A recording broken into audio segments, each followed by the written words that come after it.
جانتا ہے۔ نہ تو اندھے پر کچھ گناہ ہے اور نہ لنگڑے پر اور نہ بیمار پر اور نہ خود تم پر کہ اپنے گھروں سے کھانا کھاؤ یا اپنے باپ دادا کے گھروں سے یا اپنی ماؤں کے گھروں سے یا بھائیوں کے گھروں سے یا اپنی بہنوں کے گھروں سے یا اپنے چچاؤں کے گھروں سے یا اپنی پھوپھیوں کے گھروں سے یا اپنے ماموؤں کے گھروں سے یا اپنی خالاؤں کے گھروں سے یا اس گھر سے جس کی کنجیاں تمہارے ہاتھ میں ہوں یا اپنے دوستوں کے گھروں سے، اور اس کا بھی تم پر کچھ گناہ نہیں کہ سب مل کر کھانا کھاؤ یا جدا جدا۔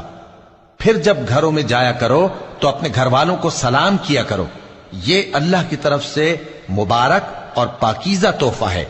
اس طرح اللہ اپنی آیتیں کھول کھول کر بیان فرماتا ہے تاکہ تم سمجھو۔ مومن تو وہ ہیں جو اللہ پر اور اس کے رسول پر ایمان لائے، اور جب کبھی ایسے کام کے لیے جو جمع ہو کر کرنے کا ہو پیغمبر کے پاس جمع ہوں تو ان سے اجازت لیے بغیر چلے نہیں جاتے۔